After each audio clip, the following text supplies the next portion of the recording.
नमस्कार दोस्तों, आज हम बात करने जा रहे हैं फ़ीवर के विषय के बारे में। और ये वीडियो सिर्फ एजुकेशन के लिए है, आपको एजुकेशन देने के लिए है। तो आइए बात करते हैं फ़ीवर की। तो फ़ीवर जो है इन्फेक्टिशियस डिजीज़ का एक सिम्टम है, यानी कि अगर व्यक्ति को इन्फेक्शन हो गई है तो इसका एक सिम्टम है। और माइल्ड केसेस में किसी भी ट्रीटमेंट की इसकी या ड्रग की आवश्यकता जो है इसमें नहीं होती। तो आइए बात करते हैं कुछ जनरल गाइडलाइंस के विषय के बारे में। तो अगर पेशेंट को अचानक से फ़ीवर हुआ है तो हो सकता है कि उसे मलेरिया हो, तो उसके लिए ज़रूरी है कि जो उसका ब्लड टेस्ट है वो करवाया जाए और उसे बेड रेस्ट जो है वो दी जाए। यानी कि पेशेंट को फ़ीवर में बेड रेस्ट जो है वो ज़्यादा लेनी चाहिए। इसके साथ साथ उसे फ्लूइड्स का, यानी कि जो पेय पदार्थ हैं उनका इस्तेमाल ज़्यादा करना चाहिए। इसमें वो ताज़े फलों का जो जूस होता है, जो घर में बना जूस है, वो ले सकते हैं। और इसके अलावा जो पानी है वो बॉयल किया हुआ और फिर ठंडा किया हुआ वो, और इसके अलावा चाय, कॉफ़ी या फिर जो काढ़े हैं या लाइम जूस है शुगर और साल्ट के साथ, या फिर जो वेजिटेबल सूप है उसका भी, जो घर के बने सूप हैं उसका भी इस्तेमाल जो है वो किया जा सकता है। और स्पाइसी और जो खाना है वो स्पाइसी ज़्यादा ना हो, ऑयली ज़्यादा ना हो, हैवी ना हो, उसमें ज़्यादा ऑयल ना हो और लाइट हो खाना। और अगर इसमें फ़ीवर के साथ साथ बॉडी एक हो रहा हो या फिर हेड एक हो रहा हो व्यक्ति को, तो इसमें एस्प्रिन या फिर जो पैरासीटामोल है वो दिन में 3 बार जो है वो पेशेंट को देनी चाहिए। लेकिन ये ध्यान रहे कि एस्प्रिन का सेवन इसमें ना करें। और अगर टेम्परेचर जो है वो 39 डिग्री सेल्सियस से ज़्यादा है व्यक्ति का, तो उस पर जो टैप वाटर है उसकी स्पंजिंग भी व्यक्ति में की जा सकती है।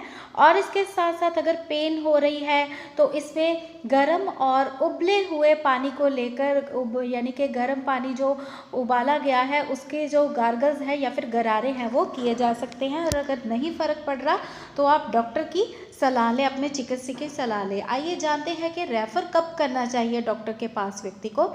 तो अगर फ़ीवर जो है वो अचानक से हो गया है और 3 दिन तक ट्रीटमेंट करने के बाद अगर ये ठीक नहीं हो रहा है, जो ट्रीटमेंट मैंने आपको बताए, अगर वो लेने के बाद भी 3 दिन बाद भी ठीक नहीं हो रहा है तो आपको व्यक्ति को डॉक्टर के पास रेफ़र करना चाहिए। और इसके अलावा अगर व्यक्ति काफ़ी कमज़ोर महसूस हो रहा है, कुछ खा पी नहीं रहा, डिहाइड्रेशन हो रही है, यानी कि व्यक्ति को पसीना ज़्यादा आ रहा है, उसकी स्किन जो है वो जैसे ओल्ड एज की होती है स्किन वैसे हो गई है।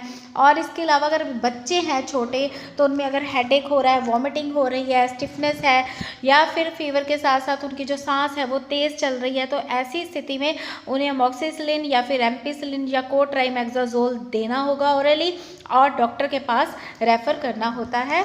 और अगर बच्चों को बॉडी पे रैशेस हो रहे हैं तब भी रेफ़र करना है। अब जानते हैं प्रिकॉशंस के बारे में। तो प्रिकॉशंस इसमें क्या लेनी चाहिए, एक तो अगर आप दवाई ले रहे हैं तो उसमें खूब सारा फ्लूइड लीजिए, खूब सारा फ्लूइड पीजिए। और जो सल्फाडिमाइन है या फिर कोट्रेक्सिमोल या अमॉक्सिसिलिन या फिर एम्पिसिलिन का जो सेवन है वो कर सकते हैं। लेकिन ध्यान रहे कि पेशेंट को कोई एलर्जिक रिएक्शन इसका ना हो या एलर्जी रिएक्शन की हिस्ट्री ना हो जो दवा आप दे रहे हैं। आप पेशेंट से भी इसके बारे में पूछ सकते हैं कि उसे किस चीज़ से या किसी दवा से एलर्जी तो नहीं है।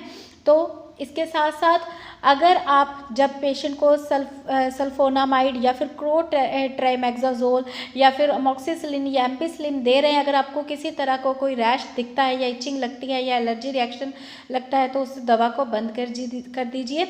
और इसके साथ साथ अच्छा खाना जो कि पौष्टिक हो, और खूब सारा पानी जो है वो पेशेंट ने पीना है, और उसकी यूरिन आउटपुट जो है वो देखनी है कि वो ठीक हो, सही से हो।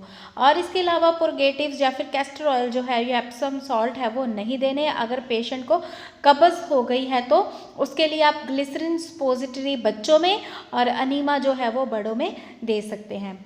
तो दोस्तों, अगर आप भी CMSCD करके प्राइमरी हेल्थ केयर वर्कर बनना चाहते हैं तो आप हमारे दिए गए व्हाट्सएप नंबर पर सिर्फ हमसे व्हाट्सएप पर ही संपर्क करें। हमारा व्हाट्सएप नंबर है 9872468540 और दूसरा नंबर है 9592649009 और वेबसाइट है www.paramedicalindia.com।